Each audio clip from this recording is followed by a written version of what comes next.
Herkese merhaba, Nako İplikleri YouTube kanalına hoş geldiniz. Bugün bu fonda görmüş olduğunuz çok cici telefon çantasını çalışacağız. Çok güzel, çok keyifli bir proje. O zaman geçelim detaylarına.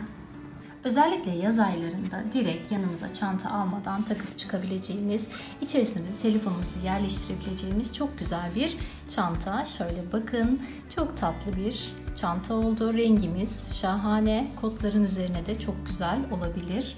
Boyutu gayet ideal, hatta ölçülerini de hemen sizin için vereyim. Boy uzunluğu 17 cm, en olarak da 10 cm. Kullandığım ip Nako pırlanta. Biliyorsunuz amigurumilerin vazgeçilmezi, sağlam ve kullanışlı yapısı dolayısıyla özellikle de tüylenmeyen bir yapısı var. %100 premium akrilik içeren çok güzel bir ip. Şöyle bakalım, uzunluğu 225 metre, 100 gramlık bir ip. Tok yapısı sayesinde de gerçekten bu çantada muhteşem durdu. Şahane renkleri var. Siz dilediğiniz renklerini kullanabilirsiniz. Ama özellikle de tüylenmeyen yapısından dolayı tercih etmemiz gerekiyor. O zaman vakit kaybetmeden çantamızın yapımına geçelim. Evet, ipimi 2 kat yaptım. Şöyle hemen sabitledim. Ve şimdi zincir çekerek başlıyorum. Zincirlerinizi aynı esneklikte çekin. Çok sıkı olmasın. Orta ayarda. Bakın. Bu şekilde toplamda 60 adet zincir çekiyorum. Evet, bakın 60 adet zincirimi bu şekilde çektim. Şimdi geliyoruz artık modelin kurulumuna. Bu aşamayı çok dikkatli izlemenizi tavsiye ediyorum. Bakın, normalde ne yapıyoruz? Sık iğnelerimizi direkt buradan batıyoruz, değil mi? Ama bu sefer buradan batmayacağız. Şöyle çeviriyorum zincirimi. Arkada bakın şu noktalar var. Tam olarak bu noktalar. Buna batıyorum ve sık iğne yapıyorum. Bakın, buradan batıyorum ve sık iğne yapıyorum.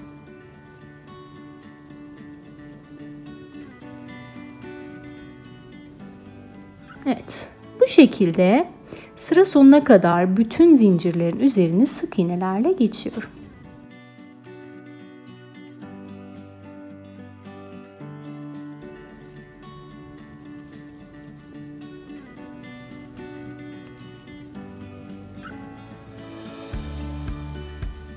Evet, geldim sıra sonuna, bakın tamamen her tarafını bu şekilde sık iğnelerle geçtim. Geldim sıra sonunun son zincirin bulunduğu noktaya batıyorum. Normal bir şekilde bir tane sık iğne yapıyorum. Aynı noktaya tekrar batıyorum. Ve ikinci sık iğnemi yapıyorum. Köşe olduğu için bu noktaya bakın 2 tane sık iğne yaptım. Şimdi dönüyorum. Bakın şu karşıdaki ilmekler var. Sık iğnelerimi bunlara yapacağım. Döndüm ve hepsine birer tane sık iğne yapıyorum. Bakın. Yani sık iğnelerimizin karşısına tekrar sık iğne yapıyoruz. Evet, bu şekilde sıra sonuna kadar, bu noktaya kadar sık iğnelerimizi yapalım.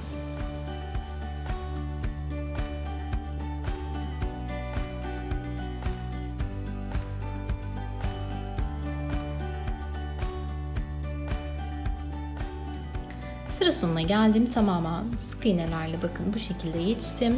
Şimdi bulunduğum noktadan direkt dönüyorum.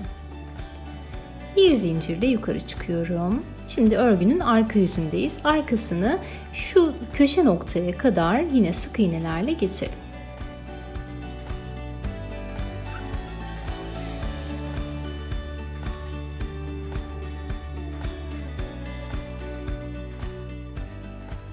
Evet, bakın köşeye kadar geldim. Şöyle şu noktadan başladım, ördüm, köşeye kadar geldim. Şimdi bu köşede ve bundan sonraki diğer sıralarda yapılacak işlem var. O da şu: bu köşedeki 2 tane, direkt ortadaki 2 tane sık iğneye çift batıyoruz. Bu kısımlar köşe olduğu için dönüşümüzün kasmaması gerekiyor. O halde de ne yapmalıyız? Çift batmalıyız. Birinci sık iğnemi battım. Aynı noktaya İkinci sık iğnemi yapıyorum. Yani bundan sonraki sıralarda da öyle. Bakın, baktığımız zaman en tepede hangisi var? Bu ikisi var diyelim. Bu ikisine çift batacağız. Şimdi dönüyorum ve yine sıra sonuna kadar, bakın bu noktaya kadar sık iğnelerimi yapmaya devam ediyorum. Bundan sonra modelimiz bundan ibaret. Tamamen sık iğnelerle geçiyoruz. Bu köşe dönüşlerde çift batıyoruz. Şu noktaya geldiğimizde de örgümüzü çevirip düz bir şekilde devam ediyoruz. Bu şekilde döne döne örmeye devam ediyorum.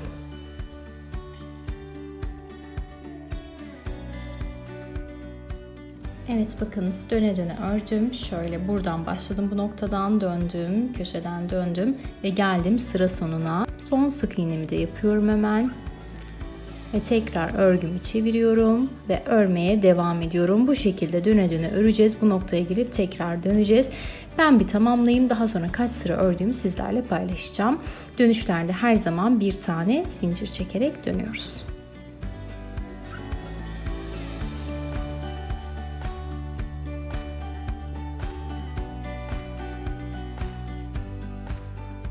Evet, bakın bu şekilde ördüm. Şöyle santim olarak da söyleyeyim kaç santim olduğunu, daha net, sağlıklı bir ölçü vermek açısından. Bakın tam olarak 9 santime yakın en genişliği var. Boy olarak da söyleyeyim. Evet, boy olarak da 46 santim.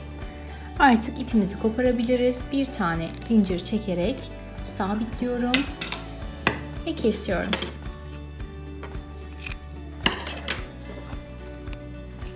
Ardından da bakın bu taraf arka yüzü oluyor. Arka yüzünden yürüterek gizliyorum.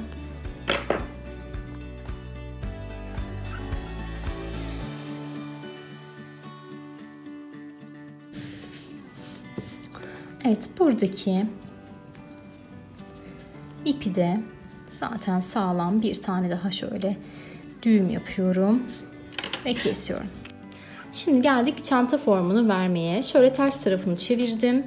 Katlıyorum. Tam 16 santim olacak katladığım kısım. Hemen bir ölçelim. 15 görünüyor. Bir tık daha şöyle bitirdim. Evet, bakın tam 16 santim oldu.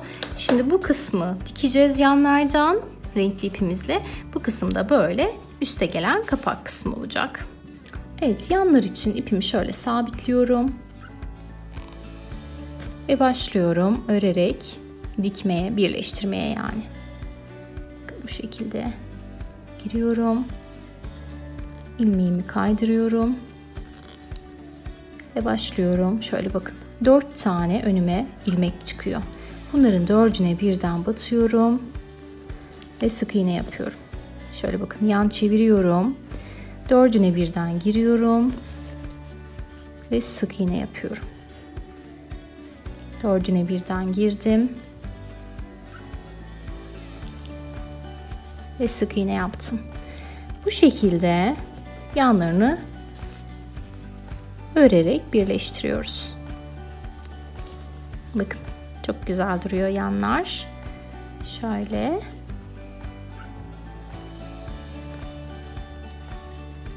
Evet, bu noktaya kadar aynı şekilde sık iğnelerle birleştirelim.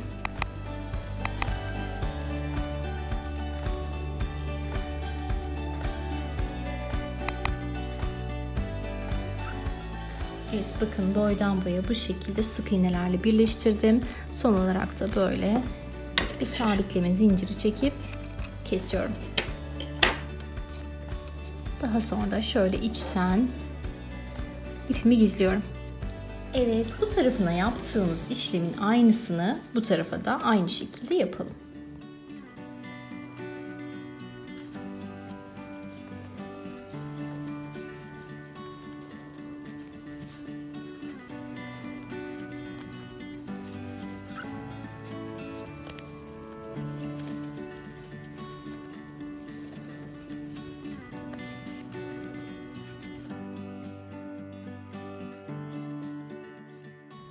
Evet, bakın her iki tarafını da bu şekilde sık iğnelerle geçtim. Şimdi şu fazlalıkları temizleyeceğim. Ardından da askı yapımına geçeceğiz.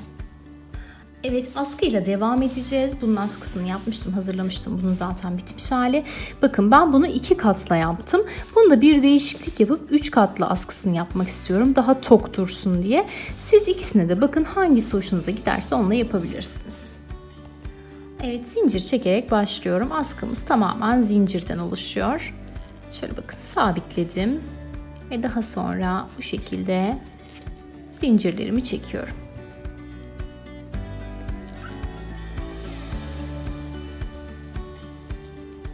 Evet, toplamda 140 adet zincir çekiyoruz.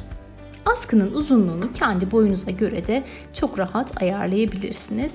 İlla ki 140 adet çekmek zorunda değilsiniz. Daha uzun boyluysanız daha fazla çekebilirsiniz veya da daha kısa boyluysanız daha az çekebilirsiniz. Bunu ayarlamak çok kolay. Bu şekilde 140 adet zincirimi çekip dönüyorum. Evet, 140 adet zincirimi çektim. Hemen kesiyorum bulunduğum noktadan. Daha sonra bakın şöyle içinden geçiriyorum ve sıkılıyorum. Diğer tarafımız da aynı şekilde. Bakın, iki tarafımız da aynı şekilde. Bu şekilde askımız hazır. Şimdi hemen yerleştiriyorum. Bakın, bu noktadan batıyorum. Şöyle 2 katından geçiriyorum. Ve bakın, buraya düğüm yapıyorum.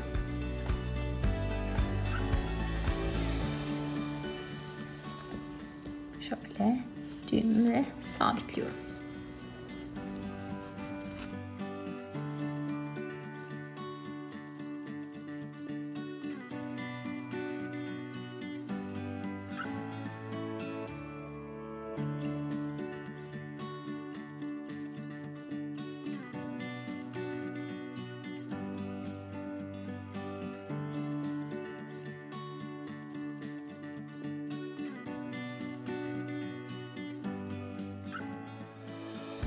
Diğer tarafı da aynı şekilde bakın sabitliyorum.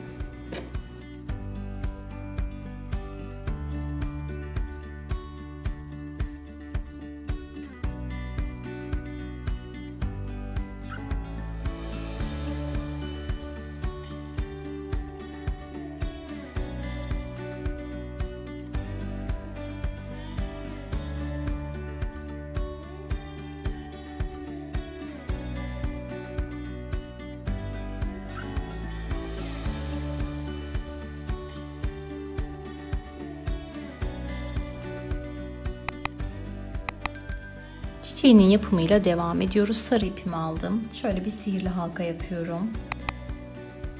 Alttan geçiriyorum ve sabitliyorum. Ardından 4 tane zincirli yukarı çıkıyorum. İlkinde zincir sayıyorum. 2, 3, 4. Başına doluyorum ve orta noktaya ikili trabzan yapıyorum. İlkini yaptım.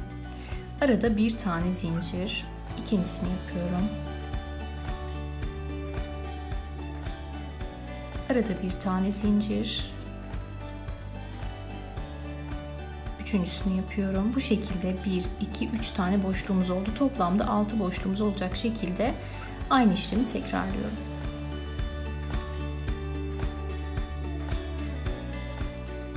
Evet, 5 tane boşluğum oldu. Şöyle sihirli halkamı kapatıyorum. Bir tane zincir çekiyorum. İlk başladığım trabzanın şöyle tepesine batıyorum ve kaydırıyorum.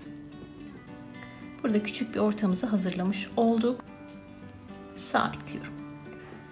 Şöyle 6 tane boşluğumuz var. 1, 2, 3, 4, 5, 6 ve kesiyorum. Şimdi bu mavi ipimi aldım. Hemen sabitliyorum. Şöyle bakın, burada 6 tane boşluk yapmıştık aralarda. Herhangi bir tanesine batıyorum. Sabitliyorum. Şöyle iyice sıkılıyorum. Ardından 2, 3 tane zincirle yukarı çıkıyorum.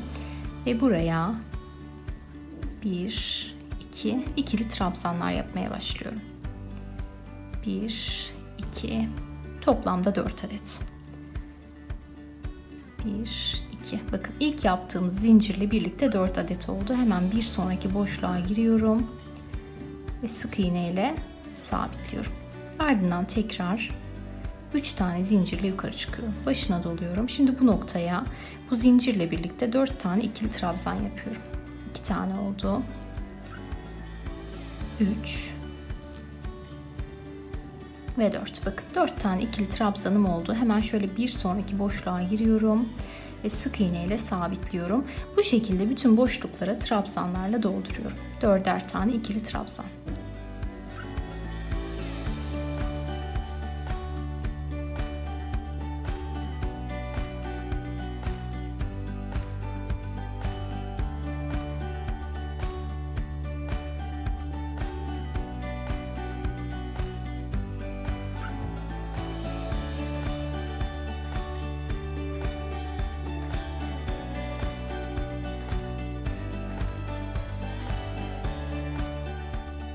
Evet, bakın son boşluğuma da 4 tane ikili trabzanımı yaptım. Hemen şu noktaya araya batıyorum. İlmeğimi kaydırıyorum ve bir tane zincirle sabitliyorum. Bakın bu şekilde. Şimdi şöyle arkaya geçiyorum. Bir tane sabitlemeyi zincir sayıyorum. 2, 3, 4. Bakın şu kısımlar vardı. Şöyle batıyorum ve sık iğne yapıyorum. Tekrar 4 tane zincir çekiyorum. 2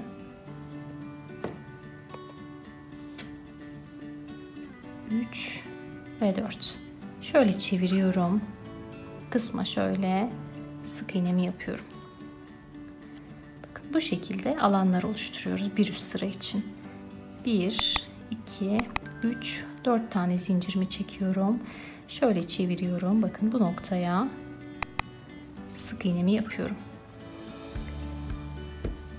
Tekrar 4 zincir ve bu noktaya sık iğnemi yapıyorum. Bu şekilde hepsinin kenarına 4 zincir ve sık iğne ile geçiyorum.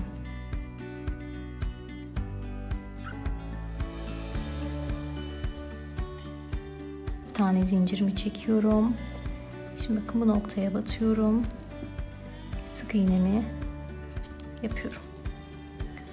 Şöyle önden görünümümüz bu şekilde. Arkadan baktığımızda da böyle bir üst sıra için boşluklar oluşturmuş olduk. Şimdi bir tane zincirle sabitleyip ipimi kesiyorum. Evet, çiçeğimizin ikinci aşamasını hazırlamış bulunmaktayız. Şimdi geçiyoruz üçüncü aşamaya. Üçüncü aşamayla devam ediyoruz. Krem ipimi aldım.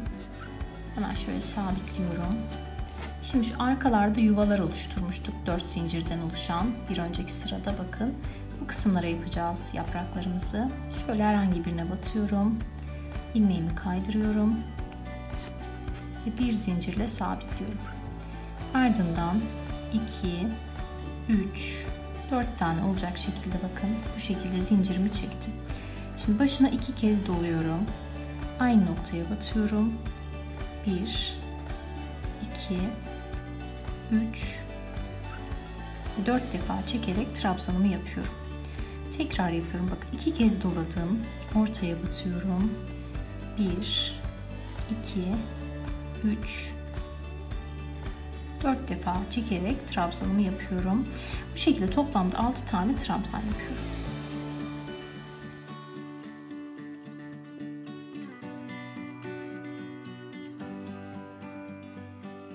Evet, bakın 6 tane trabzanım oldu. Şimdi başına doluyorum. Bir sonraki bakın boşluğa batıyorum. Ve buraya bir tane ikili trabzan yapıyorum. Şöyle çekiyorum ve sabitliyorum. İlk yaprağımızı yapmış olduk. Şimdi başına doluyorum 2 defa. Bu sefer de aynı noktaya şöyle 5 tane daha 4 defa da çekerek trabzanımı yapıyorum. Şunu da bir trabzan sayıyoruz. O yüzden 5 tane daha yapıyoruz.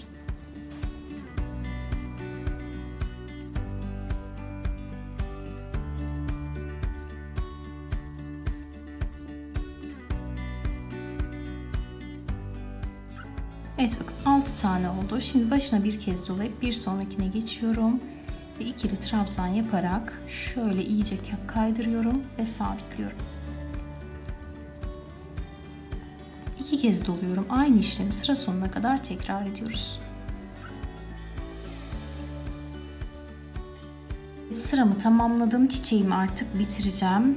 Burada da son olarak trabzanlarımı yaptım. Başına doluyorum. Bu noktaya batıyorum.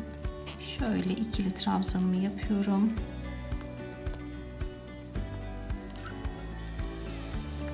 Ve kesiyorum.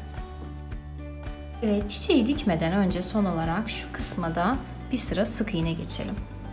Evet, ipimi sabitliyorum. Tek kat geçeceğim zarif dursun diye. Şöyle bakın, bulunduğum noktadan, köşeden direkt batıyorum. İlmeğimi kaydırıyorum. Bir tane zincir çekiyorum.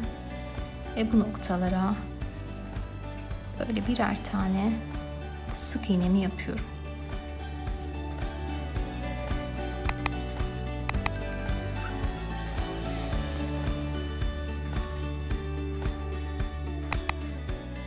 Bütün çevresini şöyle tamamen sık iğne ile geçiyorum.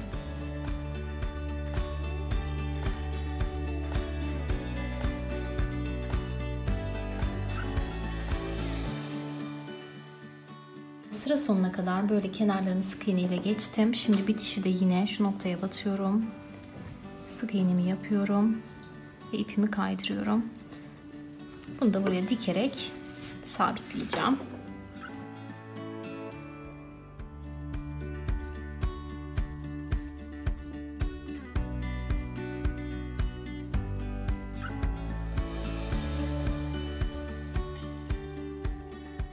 Şimdi sıra geldi çiçeğimizin dikimine. Şöyle arka kısmına bakın. Batıyorum mavi kısma.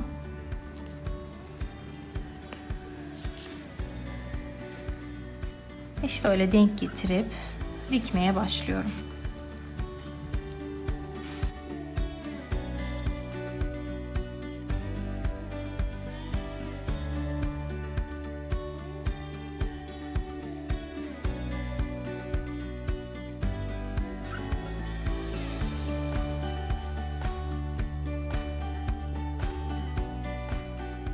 Evet, bu şekilde mavinin çevresinden tamamen dikerek çiçeğimin dikişini tamamladım. Şimdi şöyle bakın, buradan gönderiyorum. Şu alt kısımda ipimi çekerek düğüm yapacağım.